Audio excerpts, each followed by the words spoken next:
evacuate. Let the stormtroopers have the ruins. Welcome to WatchMojo, and today we're counting down our picks for the top 10 video game releases gone wrong.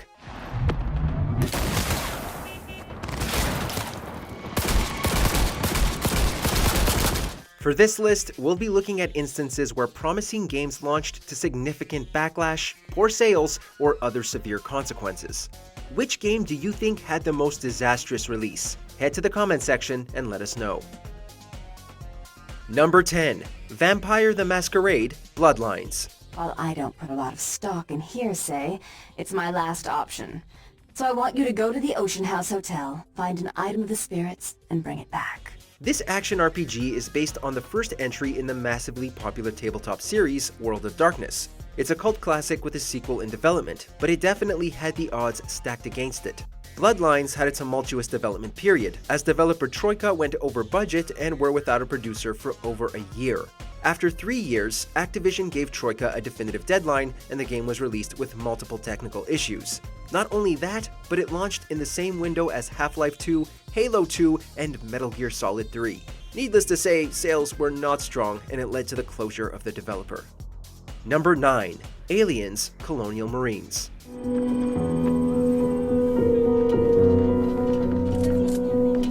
The Aliens franchise offers awesome gaming potential and has received several great adaptations over the years, but Colonial Marines is not one of them. Hype was definitely high. A canon game with characters like Bishop and Hicks voiced by their original actors? Yes, please. And its trailers certainly looked worthy of the name, but those would turn out to be massive misrepresentations of the final product. Colonial Marines launched with technical issues, abysmal enemy AI, and graphics that were far weaker than what we had been shown. There was such a dip in graphical quality, in fact, that it led to a lawsuit for false advertisement. Number 8. WWE 2K20. Nothing fancy here. Many sports franchises are criticized for yearly releases that don't change enough, but at least most of them don't pull stuff like this.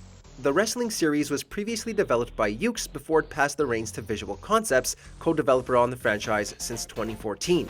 But when 2K20 was released, it became clear the team wasn't ready for the job. Critics and players alike slammed the game for its poor physics, graphics, and multitude of glitches. Hilarious videos of how broken it could be began popping up online, making the game famous for all the wrong reasons. And it caused publisher 2K to cancel the following year's entry. Hopefully, Visual Concepts spends a bit more time and resources on 2K 2022. Number 7. Final Fantasy XIV.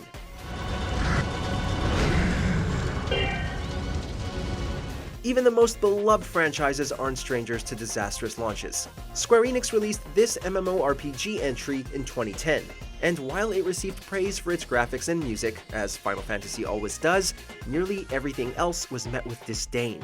Many pointed out that it felt unfinished, with frequent bugs and glitches. A slow pace, heavy emphasis on grinding, and an overly complex interface made it unanimously one of the worst entries in the franchise. It was an absolute failure. However, with Square Enix's vast resources, it was reborn. After appointing a new creative team, Square Enix released Final Fantasy XIV: A Realm Reborn in 2013 to much more positive reviews, and its community still thrives today. Number 6. No Man's Sky.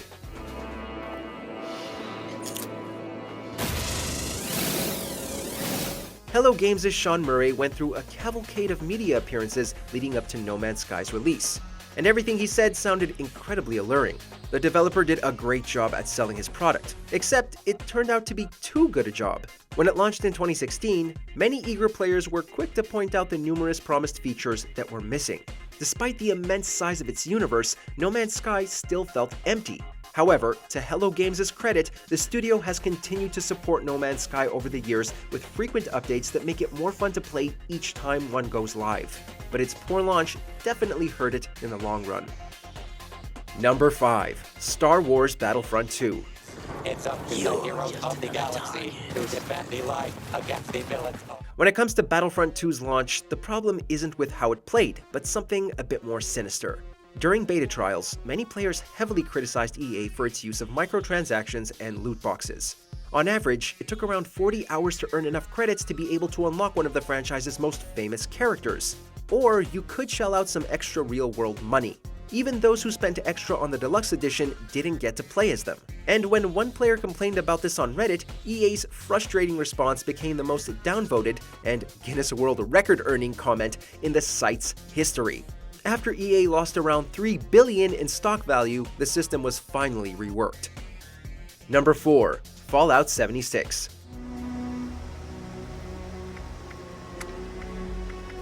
Leading up to the release of Fallout 76, it seemed like Bethesda could do no wrong when it came to engaging open worlds. Unfortunately, the latest entry in the post-apocalyptic franchise launched without any NPCs, but with a bunch of bugs and barely a story, making it an overall boring experience. However, it was Bethesda's post-launch actions that made everything worse. First was the controversy surrounding its Power Armor Edition, which advertised high-quality canvas bags but shipped with cheap nylon ones. Then there was Fallout First, an overpriced subscription service that launched a year later and included features that players had asked for before the game had even come out. At least Bethesda did put NPCs back in a year and a half after launch. Number 3. Cyberpunk 2077. Anticipation for CD Projekt Red's follow-up to The Witcher 3 was so high it was bound to disappoint someone. But none of us could have predicted what actually happened. Despite some missing features and bugs, the PC version of Cyberpunk 2077 was mostly fine, but the console versions were nigh unplayable due to rampant performance issues. CD Projekt Red was aware of this. It dictated that all review outlets could only show footage provided by the developer and only send codes for the PC version. Console players were understandably furious, and Sony even delisted the game from its digital store for 6 months. Just one release resulted in mountains of refunds, a couple of class action lawsuits, stock drops, and a lot of goodwill burned.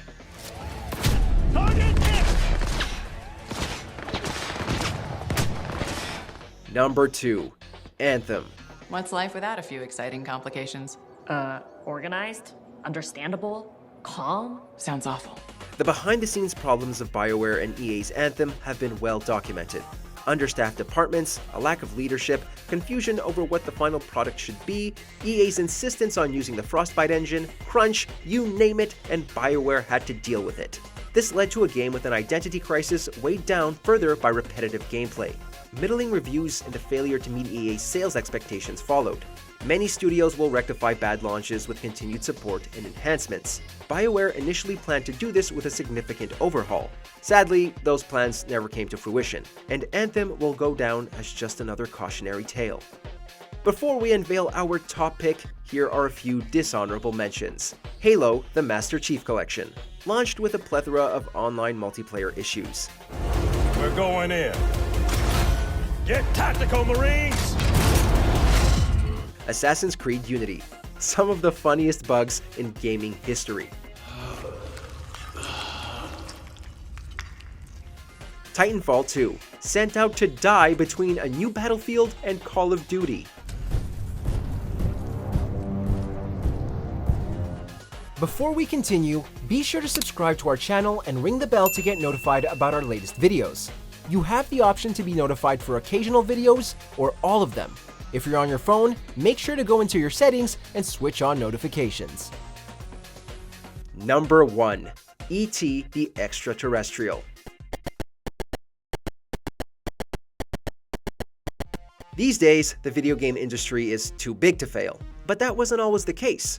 In July of 1982, Atari purchased the rights to adapt Steven Spielberg's E.T. However, in order to sell it at Christmas, Atari only gave designer Howard Warshaw 5 weeks to develop it and skipped audience testing. Poor graphics and nonsensical gameplay made it a bad game at release. And severe return rates coupled with an obscene amount of unsold cartridges made it one of the major contributing factors to the crash of 1983.